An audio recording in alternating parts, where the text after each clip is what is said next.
Bonjour à tous et bienvenue dans cette vidéo de correction. Alors cette vidéo, il va falloir bien la suivre parce que, bon, quasiment tout le monde a bien raté ces exercices, hein.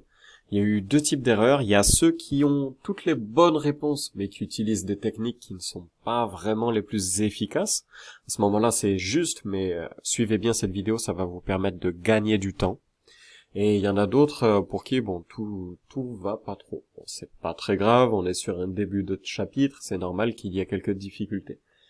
La principale difficulté, c'est que vous n'avez pas bien lu le cours. Il y avait une propriété, et cette propriété-là, elle est très très puissante, notamment sur le style d'exo que je vous proposais. Alors c'est une propriété qu'a priori vous ne connaissiez pas trop avant, et il va falloir vraiment se l'approprier. L'idée, c'est que si une figure a été agrandie ou réduite d'un rapport K, alors les aires de la figure sont multipliées par K carré, et le volume est multiplié par K au cube. Qu'est-ce que ça veut dire? Alors on a un exemple et ça marche avec toutes les formes possibles et inimaginables. Imaginons ce pavé là. On voit que sa hauteur c'est 2 cm, sa largeur c'est 1 cm et sa profondeur c'est 0,5.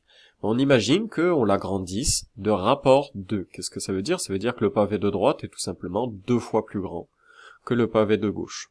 On voit bien que la hauteur est passée de 2 à 4, la largeur de 1 à 2 et la profondeur de 0,5 à 1. Le pavé de droite est 2 fois plus grand, rétrospectivement le pavé de gauche est 2 fois plus petit. Ça marche dans les deux sens. Si vous allez de là à là, l'agrandissement est de rapport 2. Si vous allez de là à là, l'agrandissement est de rapport 0,5. On peut aussi parler d'une réduction de rapport 2.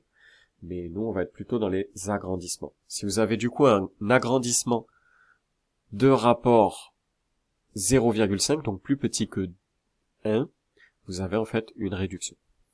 L'idée, c'est que, du coup, si lui est 2 fois plus grand, eh bien, toutes les aires des faces, par exemple, vont être 2 au carré fois plus grandes. Alors, 2 au carré, ça fait 4. Ça veut dire que si lui est 2 fois plus grand, en fait, toutes les surfaces sont 4 fois plus grandes. Ça marche aussi avec les volumes. Les volumes sont 2 au cube fois plus grandes. Qu'est-ce que ça veut dire? Ça veut dire que si lui a un volume de 1 cm, lui, il a un volume de 1 fois 2 au cube centimètre. Ça fait 8 cm. Si j'ai un agrandissement de rapport 2, donc une figure qui est 2 fois plus grande, alors les volumes sont 8 fois importants et les aires sont 4 fois plus importantes. C'est un truc qu'il fallait vraiment avoir compris. Et si vous aviez compris ça, en fait, tout était vraiment très facile. On avait l'exercice des moules. Donc on a deux moules. Un premier dont le diamètre est de 10 cm et de la hauteur 8 cm, et un deuxième de diamètre 20 cm et de hauteur 16 cm. On va garder juste les informations importantes, c'est-à-dire les infos sur le diamètre et les infos sur les hauteurs. Première question, le moule 2 est-il un agrandissement du moule 1? Alors, vous voyez que ce sont exactement les mêmes moules. Par contre, il y en a un qui est 2 fois plus grand. Son diamètre est de 20 cm au lieu de 10 et sa hauteur est de 16 cm au lieu de 8. Donc effectivement, on a un agrandissement du moule 1. Le moule 2 est un agrandissement du moule 1 de facteur k égale 2. Pourquoi k égale 2? Parce qu'il est 2 fois plus grand. Si on avait un moule 3 fois plus grand, on aurait k égale 3. Mais là, on a un moule 2 fois plus grand, donc on a un k qui est égal à 2. On vous demandait de calculer le volume de pâte nécessaire pour faire un panettone dans chacun des deux moules.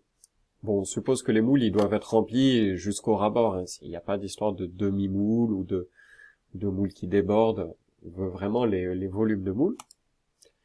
Le premier volume, alors vous aviez le volume d'un cylindre qui était rappelé, c'est pi fois r au carré fois h. Donc ici, on sait que le rayon du moule 1, c'est pas 10, c'est 5, parce que 10, c'est le diamètre. On a donc pi fois r carré fois h, c'est égal à pi fois, le rayon, on a dit que c'était 5, ça fait donc 5 au carré, fois la hauteur, c'est 8. Donc ça, ce sont vraiment les données du moule 1. Et si vous rentriez ça dans votre calculatrice, ça faisait 628 cm3. À partir de là, vous aviez fini l'exercice. Pourquoi? Parce que le moule 1, eh bien, il fait 628 cm3. Le moule 2, c'est un agrandissement du moule 1, rapport K égale 2. On a donc le volume du moule 2 qui est égal au volume de moule 1 fois K au cube. Je vous rappelle que K c'est 2 puisqu'il est 2 fois plus grand. Donc si le moule 2 est 2 fois plus grand, en fait son volume est 8 fois plus important. On a donc le volume qui est du moule 2 qui est égal à 628 fois 8. Alors d'où sort le 8? C'est parce que c'est 2 au cube, hein. Si c'est 2 fois plus grand, alors le volume est 8 fois plus important. On a donc un volume 2 qui est égal à 5024 cm3. Pas besoin de recalculer tout un volume. Si vous avez recalculé tout le volume, il faut être tombé là-dessus. Sinon, c'est que vous avez une erreur quelque part. On a donc le moule 1 qui fait 628 cm3. On vous demande d'imaginer un moule 3 dont les dimensions sont triplées par rapport au moule 1. De combien de volume de pâte aura-t-on besoin pour préparer un gâteau dans ce moule? Eh bien, si le moule 3 c'est un agrandissement du moule 1, mais qu'il est 3 fois plus grand puisque les dimensions sont triplées, à ce moment-là j'ai un K qui est égal à 3, et le volume du moule 3 c'est égal au volume du moule 1 fois K au cube. C'est donc égal à 628 fois 3 au cube, hein, puisqu'on a un K qui est égal à 3, et vous calculiez ça tout simplement à la calculatrice, ça faisait 628 fois 27, et ça vous donne 16 956 cm3. Fin de l'exercice. Exercice suivant. On imagine que j'ai changé mon jacuzzi pour un modèle dont les dimensions sont 2 fois plus grandes. Alors on vous dit pas la forme, hein, on sait pas si c'est un cube, un rond, sur la photo c'est un rond, mais on n'a aucune donnée sur son diamètre, sur sa profondeur, ou sur s'il y a des marches ou des trucs un peu compliqués à calculer, mais on n'en a pas besoin. Pourquoi? Parce qu'on sait que bon, c'est exactement le même, mais dont les dimensions sont 2 fois plus grandes. Le jacuzzi 2, c'est donc un agrandissement du jacuzzi 1 de rapport K égale 2. Donc le volume du jacuzzi 2, c'est tout simplement le volume du jacuzzi 1 fois K au cube. On a donc 1000 litres fois 2 au cube. On a donc 8000 litres. Je rappelle que si mon jacuzzi est 2 fois plus grand que mon jacuzzi 1, alors son volume est 8 fois plus important, 2 au cube. Et toutes ces surfaces seront 4 fois plus importantes. C'est ce qu'il y avait à savoir. Pensez à bien retravailler ces deux exercices-là. Je vous en ai redonné deux qui ressemblent beaucoup. C'est un théorème qui est vraiment très puissant en géométrie et qui amène pas mal d'autres théorèmes qui en découlent. Donc c'est important de bien se familiariser avec cette notion d'agrandissement-réduction. Je vous remercie d'avoir suivi cette vidéo et à très bientôt.